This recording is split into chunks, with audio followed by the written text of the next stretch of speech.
Hey guys, I'm Dave Klein, and welcome back to my Dark Souls lore series. Today, we're going to talk about Pinwheel. Pinwheel is an interesting character because there's not a lot to go off of on Pinwheel, yet there's a lot of different speculations I think are worth addressing. So, let's begin.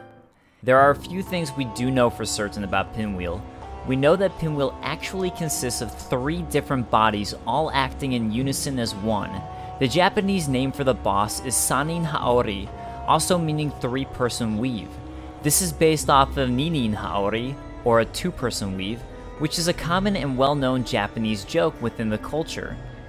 Pinwheel itself consists of a father, a mother, and a child, all woven together acting as one. When defeating Pinwheel, the player will receive one of the 3 masks of Pinwheel, each representing the different family members who have been sewn together. Further proof of this comes from this concept art, with an excellent clarification outline drawn by Reddit user Draskol on the left side. This depicts just how Pinwheel gets its shape. As you can see, the father carries both the mother and child, and this further explains why each mask of Pinwheel has its description.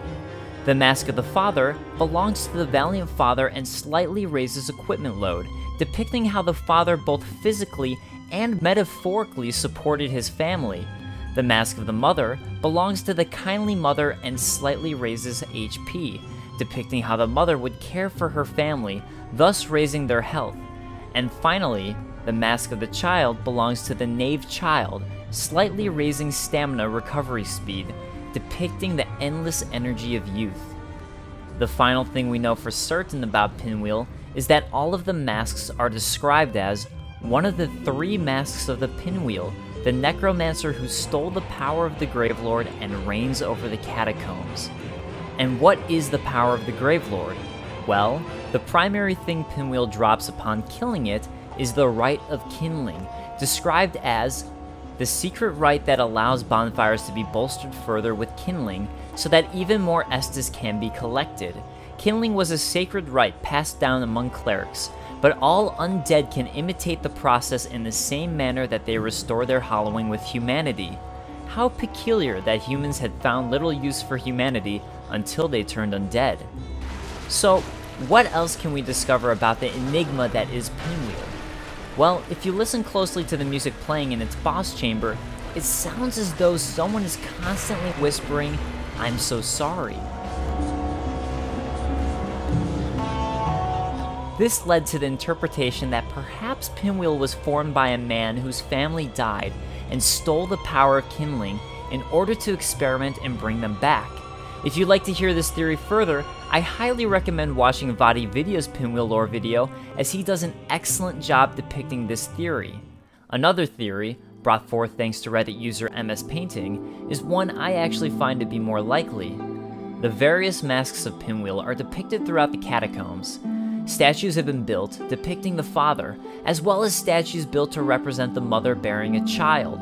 As we've seen with statues in Dark Souls, it would seem that these were built to honor the necromancers, such as Pinwheel. We also see a series of pinwheels guarding Nito's chamber, where there's also a small pond of water that creates humanity bearing baby skeletons. The room is filled with skeletons stuck in a prostrated position, seeming to bow to both Nito and the pinwheels existing in the room. I believe these necromancers were actually responsible for burying the dead and extracting the humanity for Nito. They are honored in this holy burial ground in sight of Nito. I don't believe a blasphemous thief of Nito would have various statues honoring him. Something else to consider. Pinwheel has stolen the power of the Gravelord. Where else do we see mention of this? While searching the Tomb of Giants, players can find the effigy shield described as a frightful occult shield.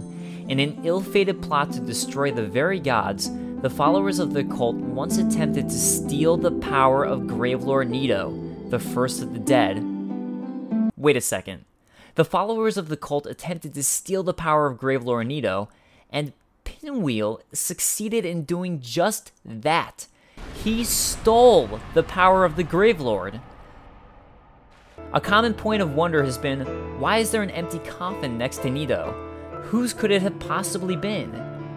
What if, in order to get close to Nito, Pinwheel became the highest ranking Necromancer, and this was actually Pinwheel's coffin. Pinwheel then betrayed Nito and stole the Rite of Kindling. There are further ties to Pinwheel in the occult as well.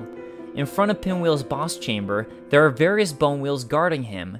They also look like a spinning pinwheel while in motion, again, possibly tying the two together. There's only one other location we find the bone wheels in the game, and that's in the painted world of Ariamis, along with the Dark Ember, associated with the occult, as well as the other things the gods feared. So why did Pinwheel steal the Rite of Kindling, and what is Pinwheel doing with it? If Pinwheel is an occult member, it's likely Pinwheel stole the Rite of Kindling in order to prevent Gwyn and Nito from having it. As I explained in my Nito lore video, I believe Gwyn and Nito continued to work in unison, and the Rite of Kindling, created by Nito, is also used by the Way of White in order to kindle bonfires and further extend the Age of Fire. By stealing the Rite of Kindling, Pinwheel is preventing the kindling of bonfires and thus hurting both Nito and Gwyn, just as the occult would have wanted. And what is Pinwheel tinkering away at? Well, this I'm honestly not sure about.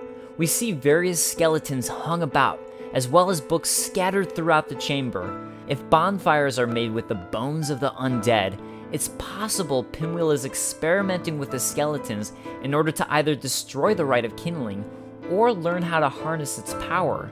Or possibly he could be trying to develop a way to create or destroy bonfires. What do you guys think? Alright, that wraps up this Dark Souls lore video. I know a lot of this is going against the now common belief presented by Vaati Vidya, and I'd love to hear what you guys believe Pinwheel's true purpose is. Vaati created a great video depicting the theory of a father desperately trying to fix his mistake, and I still highly recommend giving it a watch. Thanks again for joining me, guys, and I'll see you next time. Peace.